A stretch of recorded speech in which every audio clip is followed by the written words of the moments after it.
Bonsoir, c'est demain que l'on devrait connaître les résultats de 6 recours sur les 22 déposés à la suite des municipales par des candidats insatisfaits. Cela concerne Saint-Chéron, Olainville, Étréchy, Brive-sous-Forges, Linas et la Ferté-Alais.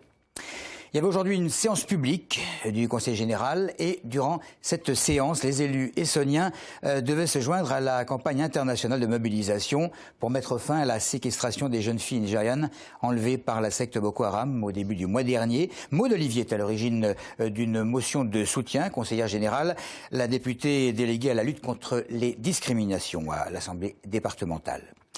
Guy Desmures, élu à Méréville depuis plus d'un mois maintenant, avait fait de ce combat le cœur de sa campagne électorale. Le nouveau maire souhaite en effet dynamiser le centre-ville. Méréville perd ses commerces au fur et à mesure des années, peu aidé par la configuration de la ville en question, mais également par la proximité d'autres centres-villes plus attractifs. La commune doit aujourd'hui se battre. Elle veut conserver et attirer d'autres boutiques et des restaurants. Audrey Coll. Il y a évidemment les commerces qui sont fermés parce que c'est lundi, mais il y a aussi les commerces qui sont partis. À Méréville, le centre-ville se déserte un peu plus chaque année. Même le gérant du tabac presse, qui part à la retraite, ne trouve pas de repreneur. On a perdu petit à petit les commerces, on perd également nos institutions, enfin, toute la partie service à la personne. Une banque qui s'en va, une autre banque qui est partie, commandement de gendarmerie qui est parti également. Donc tout ça, c'est problématique. La ville de plus de 3000 habitants a connu son apogée avec une trentaine de commerces. Mais l'étendue de Méréville, la ville compte 2 centres et est très vallonnée, et la concurrence d'autres centres-villes plus attractifs a eu raison des commerçants. L'enjeu, c'est tout simplement un enjeu de survie. Aujourd'hui, Méréville se meurt. Méréville devient une zone dortoir où les gens viennent et font leurs courses à l'extérieur, soit dans la région parisienne ou soit dans les villes limitrophes. Et voilà, sans commerce, une ville est morte. Le maire a tout misé dans sa campagne sur cette bataille. Il a nommé un conseiller délégué au commerce et compte bien soutenir les commerçants et en attirer de nouveaux. Déjà 4 restaurateurs se sont montrés intéressés pour s'installer dans la capitale du Cresson. Pas question pour Georges Tronte de siéger ce soir lors du conseil de communauté d'agglomération Sénart-Val de Seine. Le maire de Draveil, ancien président, n'a pas apprécié le contexte de l'élection de son successeur, en l'occurrence François Durovray, le maire de Montgeron. Le 13 avril dernier, plus de dialogue entre les deux hommes, dit-on. Le chantier de la réforme territoriale qui fait couler beaucoup d'encre, Jean-Paul Huchon s'y attelle de son côté. Le président de la région Île-de-France a lancé une série de consultations auprès des présidents de gauche des conseils généraux franciliens. Jean-Paul Huchon qui leur pose la question de savoir s'ils sont prêts à soutenir un projet de création d'une assemblée unique en Île-de-France. Un préavis de grève déposé par plusieurs syndicats pour la journée de demain chez le transporteur Transdev, c'est-à-dire les cars d'Orsay. Il faut donc prévoir de fortes perturbations, notamment sur Villebon, sur Saclay, sur Bure, les Ulysses et Palaiseau.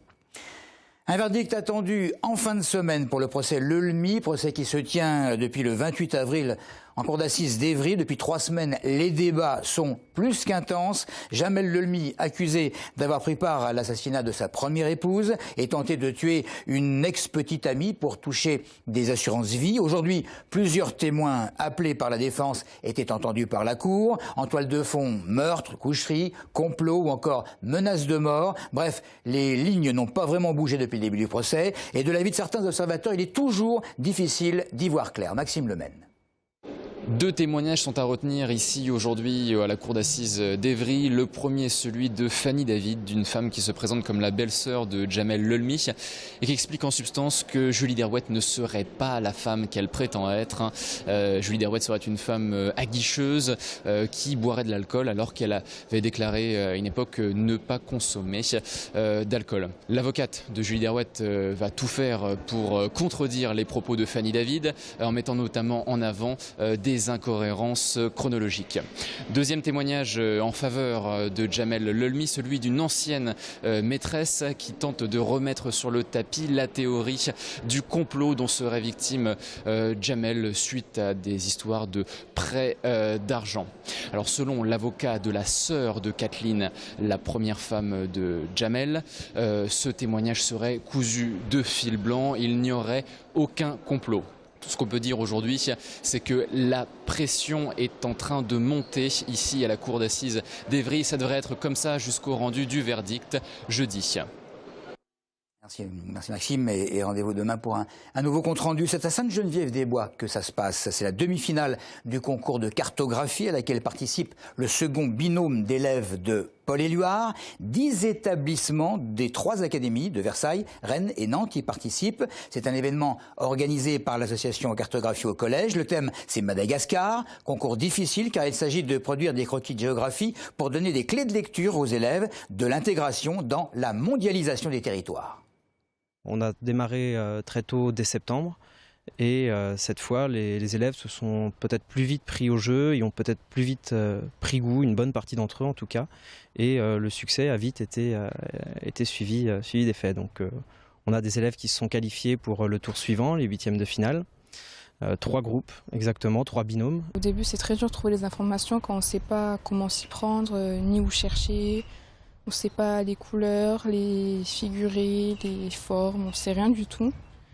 Puis au fur et à mesure, on commence à comprendre, on regarde les autres cartes pour comprendre comment eux ils ont fait, trouver des idées. Et au fur et à mesure, on s'améliore. Voilà, images et commentaires recueillis par Camille Rollo, remise des prix le 13 juin à Angers. Dans l'actualité, il y a également le Premier ministre Manuel Valls qui devrait en principe être présent ce soir à Évry avec la tête de liste socialiste aux Européennes. Ça se passe salle Victor Schellcher à 20h30. Et puis en sport, à noter les 2 points d'avance conquis par l'US Tyros 21-19 face au RC Massy. C'est la montée en Pro D2 qui est en jeu. Enfin du foot avec une jolie reprise pour les filles de Juvisy en 20e journée du championnat de France de D1 avec une victoire par 3-0 face à Hénin-Beaumont. Prochain match samedi prochain contre le PSG. C'est tout pour l'info. Merci de votre fidélité.